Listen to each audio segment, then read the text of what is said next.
It's a neat card, by the way. It's a little mini hurricane. I mean, not it doesn't do damage to players, but it's a little mini. Hits all of them. Hits all those flyers. Hits every spectral procession token. It's a gigantic difference to do.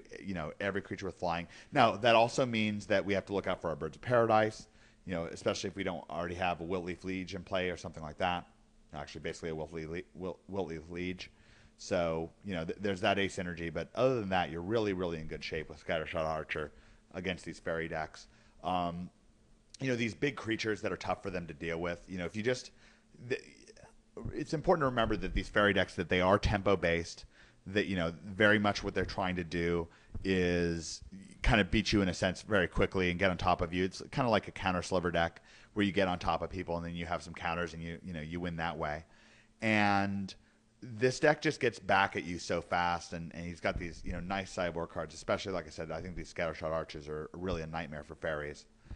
Against the Blightning matchup, again, you've got a tremendously good matchup for this deck. There's no Magus of the Moon around, nothing like that that's going to jack this deck up, where we're going to get really punished for playing all these non-basic lands outside of doing damage to ourselves. And doing damage to ourselves certainly can be a big concern against Blightning Red. But I'll tell you what, one of the best cards in their deck is Blightning. And if they cast it against us, I mean, they've just got to be sweating bullets. Because if you drop a Wiltleaf Liege and they Blightning you, you win. I mean, you are the champion. Like, there's no way they're coming back. Like, what are they going to do? I mean, you're like, Wiltleaf Liege? Like, it doesn't even make sense. I mean, that's just ridiculous. What if it's two of them?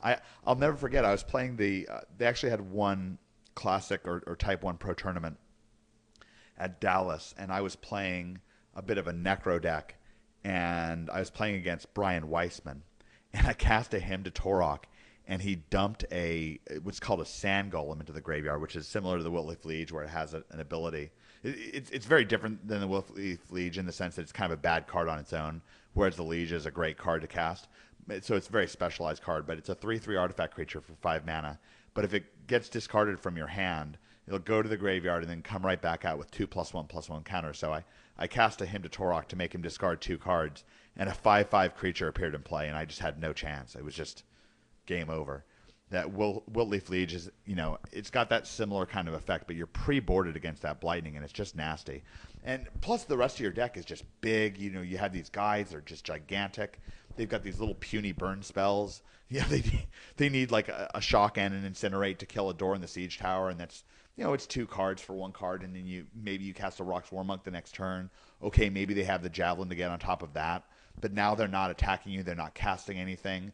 If you cast a Teague, that jacks up their Javelin. So now what? Do they have to use the shock on him? If they use the shock on him, then maybe they don't have the shock for the Sculler, or maybe they already used the shock to kill your bird or your Hierarch. I mean, it's just a mess. And again, you can really get on top of them with your with these Rock's Warmonks, where you start getting life like crazy. You've got your Kitchen Finks, your Lockstone Warhammer they don't necessarily want to see. And you got nice removal, too, to kind of keep their stuff from going buck nasty on you. So...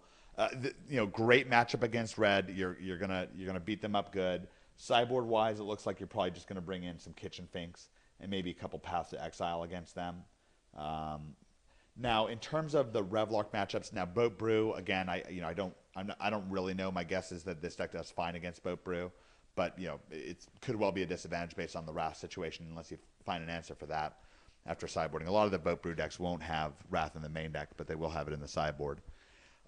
When it comes to squaring off against Esperlark, I think that this is going to be, again, a nice matchup because Esperlark can be kind of fragile and kind of wussy. Whereas with this deck, we're just piling out the biggins and getting to work, letting them do all the, work our opponent over and get into their face some.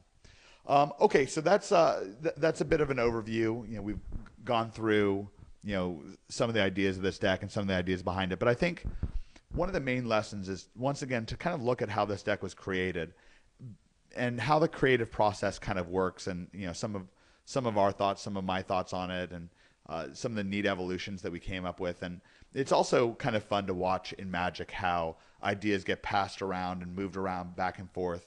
I had an idea for a deck. I passed it to Patrick and Manuel, and they did a bunch of work on it and shifted it around a bunch. Pat ended up putting it out in an article on Star City Games. it ended up catching on in a bunch of places. There's websites where they discuss this deck on the forums and call it four-color Chapin, which is a very appropriate name for it. And then ultimately, you know, some of